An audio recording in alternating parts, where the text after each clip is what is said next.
day today, and I wanted to take an opportunity to just, pick a couple of spots of Super Mario history and just discuss them with an assortment of artifacts that I have here on the desk. I know you can't see them. I will pull them up one at a time. So let's start here. Of course, everyone's favorite game, Super Mario Bros. On the Atari 2600. Yeah, I know. Before the NES, Nintendo did not have a console of their own. They were making games in the arcade, and they were making games on the Atari 2600, one of which was Mario Bros. And I think, this predates Super Mario on the NES. It's a weird artifact in Nintendo history, but I'm glad to have it. It's the Mario Bros. Game where it's Mario and Luigi in that one static level, and you run through the pipes and you hit the enemies from under the blocks. Such a weird. I mean, the game is weird, but then having an Atari 2600 version of it, double weird. So again, this isn't going to be like the definitive history of Mario. It's just a bunch of random assorted Mario things that I have. So here we go. Pre-NES era Mario Would Bros. that be like Nintendo's first third-party release? Possibly. All right, so next up, let's move to the NES era. Super Mario Bros. Comes out, takes over the world, one of the most revolutionary video games of all time. I actually don't know where I put my NES games, but I do have this to commemorate that era of gaming, and this is the Lego Mario TV from the Lego Mario set. There's an NES that you build with it, and then there's Mario here, and when you crank the crank, he actually runs through the world. How much time did you guys spend playing this game? That looks like the TV that we had for like decades. Yep. The one that we saw on Let's Make a Deal. Mm-hmm. Like Yeah, just a random cool artifact. These came out last year, and there's a two-part thing. It actually comes with the flap opens, and you can put the NES cartridge in, which is another Lego thing, and then it springs down. It's cool. But yeah, just showing the TV portion for now to have Mario jump through the world. Ugh. Then we get to the Super Nintendo era. You get your Super Mario World, Yoshi's Island, the introduction of Baby Mario, and one of the most groundbreaking releases with the Mario name on it at the time, Super Mario Kart. This one changed the world. At this point, Mario Kart sells more than mainline Mario. With Mario Kart 8 Deluxe on the Switch is the #1 selling game on the Switch right now. It's gonna get passed by Animal Crossing.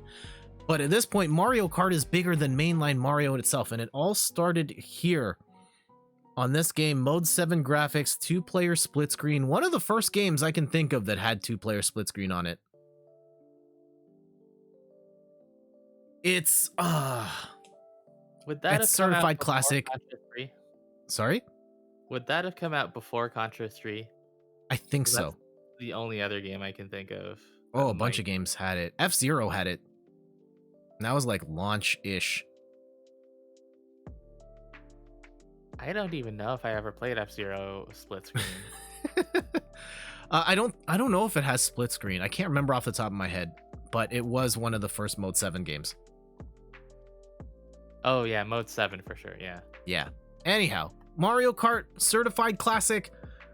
I don't know how well this game holds up. Personally, I get really dizzy looking at it, especially because the patterns on the ground are very repetitive, and when you're driving through it, could cause seizures, all that stuff. So I have a hard time actually playing this game, but it is certified classic for sure.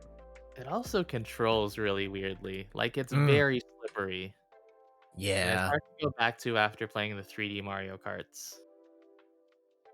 definitely. All right, moving on to the Nintendo 64. I'm going to use one of these games because we streamed this one a couple of years ago, had a lot of fun playing through it. Paper Mario.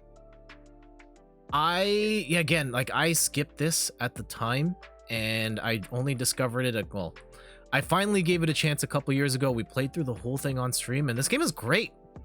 I think that I was just so hung up on the idea that Paper Mario was not Super Mario RPG 2 that I just dismissed it, which was a mistake because this game's great and it's still great today. How did the label get so messed up on it? Because that's our copy. Yeah, that's our copy. It's got your initials written on the back of it. And what happened to the label? You tell me what happened to it, man. It was in the house like this for decades before I got it. When we bought that new, so it definitely happened like in our hands. Yeah. No I idea. don't know. It's Papma. Papma. Actually, I've got one more Nintendo 64 game here as well in the extended Mario universe, because this one was born in this era. Mario Party.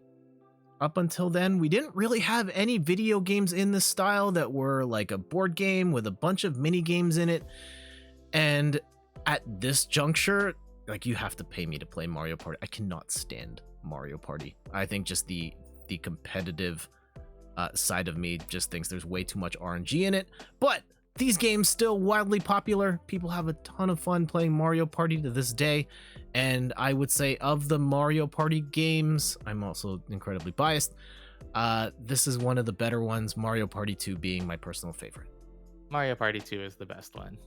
There you go. Mario Party 1 you cannot go back to unless you want to break your controllers. Yeah, with the mini game where you have to ride the bicycle and then you're spinning the stick with your hand.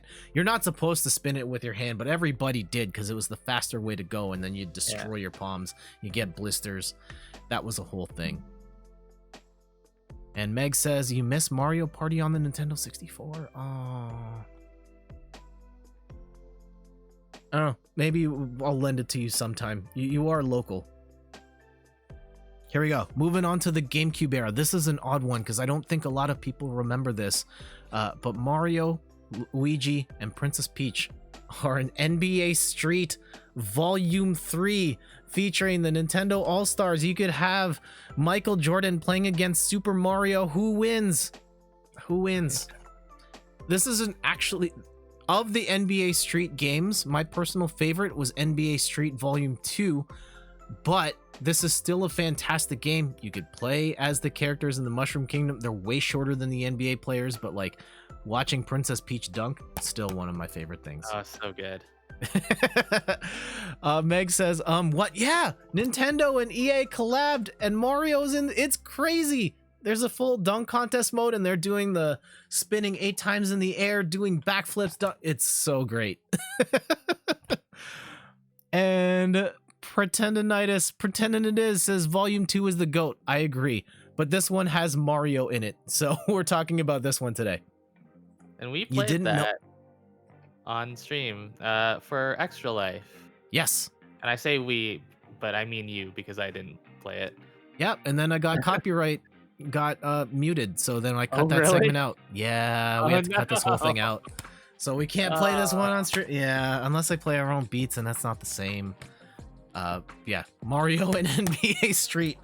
Yeah. The NBA Street games had like great soundtracks. Yeah, fantastic original beats by Just Blaze. So we've now hit the Wii era, and I pulled out Mario Galaxy. These games, Galaxy and Galaxy 2, are some of the best reviewed games of all time, and I didn't like this one that much at the time. I had a really hard time articulating like why it was, but I remember beating this and just being like, it looked really pretty. And, you know, at some point now that I've got it on Super Mario 3D All-Stars, maybe with a clear mind and a lot of time having passed, I will appreciate what it was trying to do better. But I don't know. I was kind of lukewarm on it at the time. I really liked Galaxy, and Galaxy 2 is even better. And I'm so disappointed that they didn't include it on 3D All-Stars. I do not know why. Yeah, that was a huge miss. Yeah. Moving on to the Wii U, where there wasn't a lot of Mario stuff on there. We didn't get an original 3D Mario game, but we did get Super Mario Maker. Everybody made their own levels. This was quite the phenomenon. people making the most insane Mario levels anyone's ever seen. Then Super Mario Maker 2 came out on the Switch, and it does a lot of things better than Super Mario Maker 1. I really miss the fact that I miss the tablet. I couldn't make levels on the Switch because I just found the interface so clunky, and I miss having the stylus and being able to just drag stuff where I wanted it to go and drawing things. Oh, I So only made levels in handheld mode.